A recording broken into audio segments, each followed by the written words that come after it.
Donc aujourd'hui, nous allons vous parler des plus, des choses que vous pouvez faire pour améliorer le taux de remplissage de vos logements.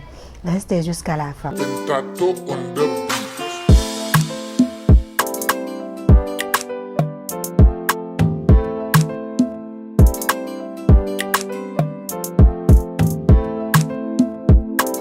Salut tout le monde, moi c'est Diama de la conciergerie Airbnb Sénégal.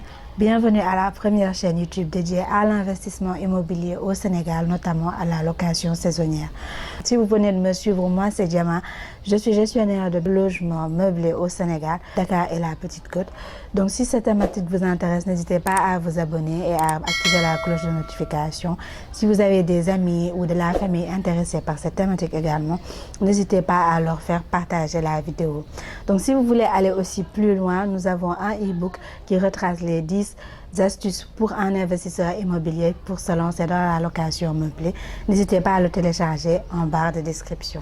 Étant donné que les images sont le point de contact entre votre logement et le voyageur qui veut réserver votre appartement, il est impératif de faire en sorte qu'il y ait une très belle décoration. Donc ça permettra d'avoir de très belles photos. Il faut valoriser la décoration de votre logement, très lumineux et tout ça, qui met en valeur le logement et qui va donner envie aux voyageurs de réserver votre appartement. Donc, pour améliorer le taux de remplissage, la première chose à faire, c'est de faire en sorte qu'il y ait une très belle déco, que les photos soient claires et lumineuses pour que quand vous le postez sur vos réseaux ou bien sur les sites d'annonces, qu'il soit attirant de telle sorte que les voyageurs vont vouloir cliquer dessus. Donc c'est ça, donc n'hésitez pas à mettre un point d'honneur sur la décoration parce que ça peut vraiment faire la différence.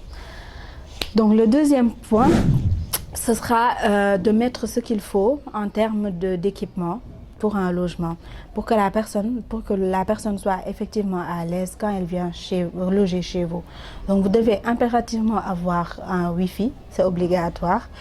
Vous devez avoir un abonnement télé, que ce soit Canal ou IPTV ou Netflix ou les deux en même temps.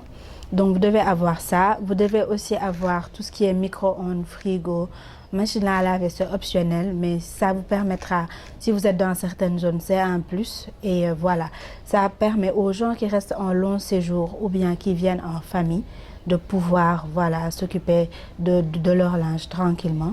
Bien que c'est à eux d'acheter la lessive et tout ça, mais ils pourront quand même utiliser. Donc, mettez les équipements qu'il faut pour permettre aux voyageurs d'être à l'aise quand il sera dans votre logement. Donc, comme ce que je vous ai dit, si vous ne le faites pas aussi, la personne, elle va demander et elle ne sera pas peut-être susceptible de revenir si elle n'a pas eu gain de cause, on va dire, si elle n'a pas été satisfaite lors de son premier séjour.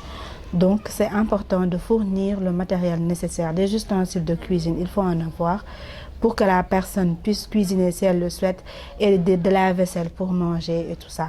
Donc voilà, il ne faut pas badiner sur les équipements. Le troisième point, c'est vraiment d'adapter ses prix par rapport à la saison, de faire des tests, de faire des tests, de voir quelle est la fourchette de prix de ton logement par rapport aux autres similaires et qui sont dans la même zone. Ça permet d'améliorer le taux de remplissage. Donc une stratégie peut être, par exemple, si dans votre zone, un studio se loue à 40 000, vous pouvez louer à 35 000 pour avoir un bon taux de remplissage parce que avant que les gens de 40 000 te remplissent, vous aurez déjà rempli parce que vous avez 5 000 francs de moins. Et 5 000 francs de moins, voilà, c'est quelque chose. Si le voyageur doit acheter de l'électricité en même temps, donc 5 000 francs de moins par jour, c'est quand même quelque chose. Donc, comme stratégie, vous pouvez mettre votre prix un peu en deçà du marché pour attirer plus de gens dans un premier temps et pour après remettre le prix à la normale si vous voulez ou bien louer un peu plus cher. En tout cas, adaptez vos prix par rapport à ce qui vous entoure. Faites des recherches pour voir dans la zone où votre logement se trouve quels sont les prix qui se pratiquent par rapport aux logements similaires aux vôtres. Bien que voilà, il y en a certains qui disent non, je ne veux pas avoir n'importe qui, je vais facturer cher. C'est une stratégie, mais quand même, vous pouvez quand même commencer par mettre votre prix un peu en deçà et puis acquérir des clients pour ensuite mettre ça à la normale ou bien un peu plus cher. C'est à vous de voir quelle stratégie mettre en place pour que vos voyageurs soient suffisamment satisfaits pour vouloir payer plus cher pour la même chose, on va dire. Alors, nous vous remercions pour ceux qui s'abonnent, ceux qui contactent sur WhatsApp pour s'informer davantage sur l'immobilier, comment faire, et puis pour la location meublée.